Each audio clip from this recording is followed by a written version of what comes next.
This body of ours is the product of food and comprises the material sheath. It lives on food and dies without it.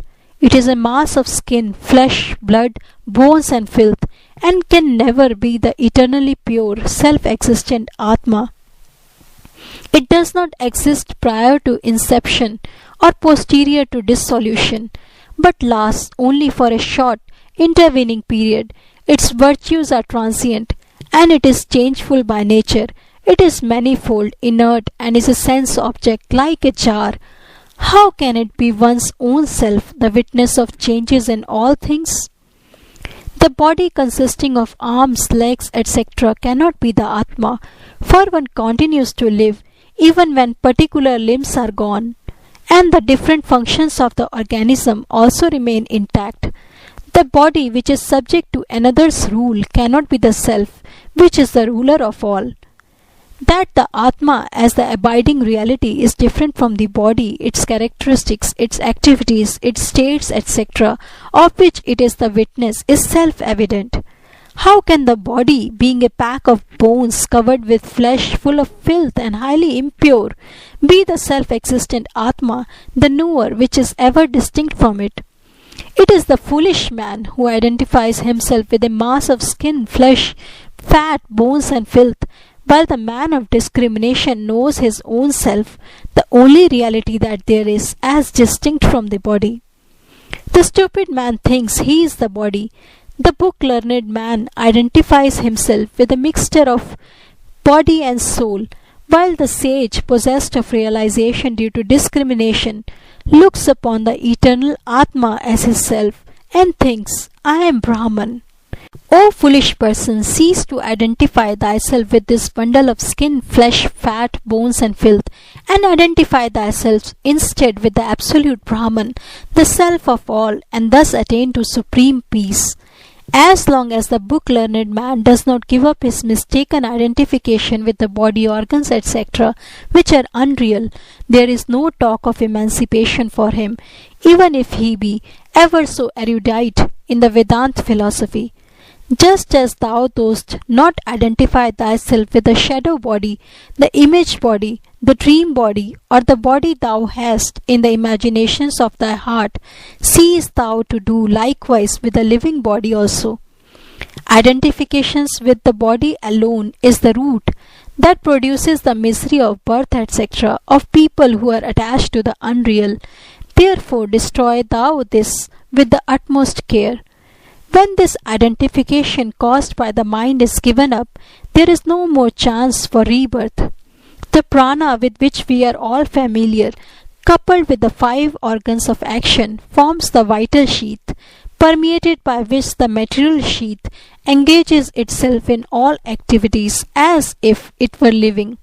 Neither is the vital sheath the self, because it is a modification of Vayu, and like the air it enters into and comes out of the body, and because it never knows in the least either its own weal and woe or those of others, being eternally dependent on the self. The organs of knowledge together with the mind form the mental sheath, the cause of the diversity of things such as I and mine. It is powerful and endued with the faculty of creating differences of name, etc.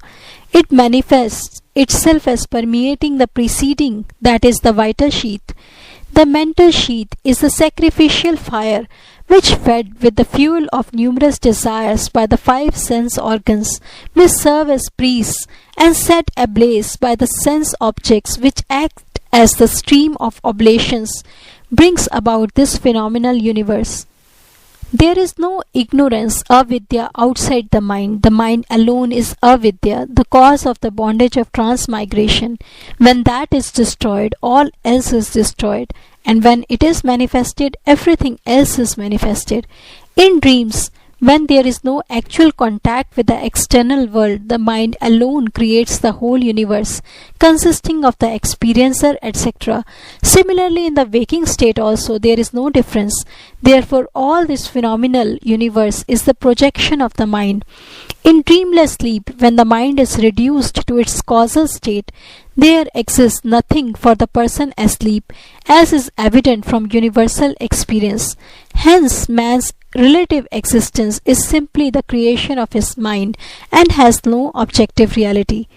Clouds are brought in by the wind and again driven away by the same agency. Similarly, man's bondage is caused by the mind, and liberation too is caused by that alone.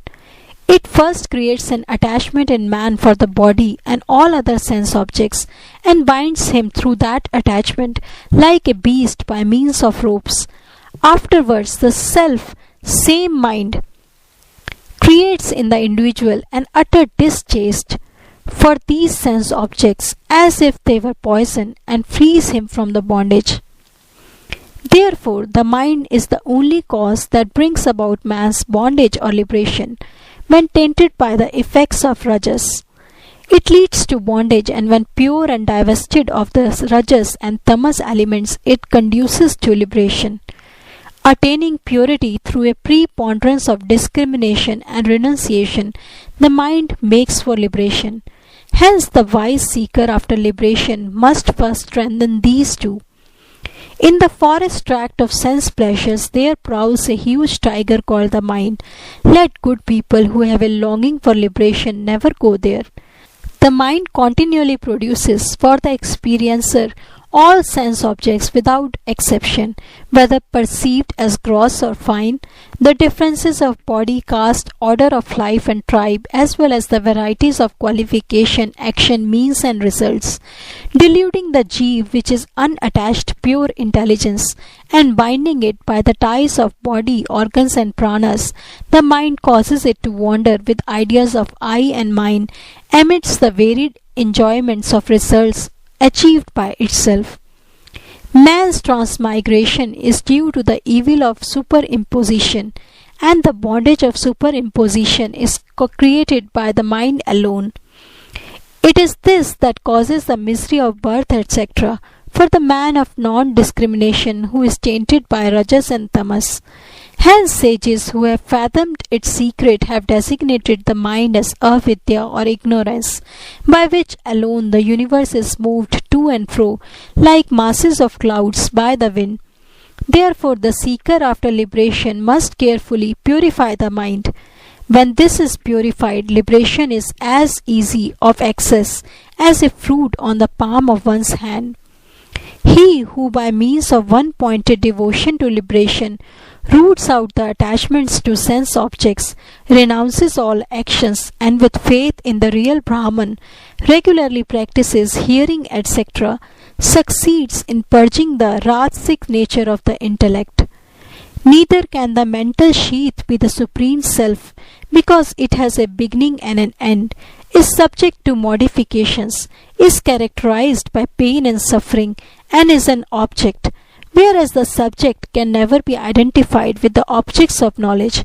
The buddhi with its modifications and the organs of knowledge forms the Vijnanmaya Kosh or knowledge sheath of the agent having the characteristics which is the cause of man's transmigration. This knowledge sheath, which seems to be followed by a reflection of the power of the Chit, is a modification of the Prakriti, is endowed with the function of knowledge, and always wholly identifies itself with the body, organs, etc. It is without beginning, characterized by egoism, is called the Jeev, and carries on all the activities on the relative plane. Through previous desires, it performs good and evil actions and experiences their result. Being born in various bodies, it comes and goes up and down. It is this knowledge sheath that has the waking dream and other states and experiences joy and grief. It always mistakes the duties, functions and attributes of the orders of life which belong to the body as its own. The knowledge sheath is exceedingly effulgent owing to its close proximity to the Supreme Self, which identifying itself with it suffers transmigration through delusion. It is therefore a superimposition on the Self. The self-effulgent Atma, which is pure knowledge, shines in the midst of the pranas within the heart. Though immutable, it becomes the agent and experiencer owing to its superimposition, the knowledge sheath.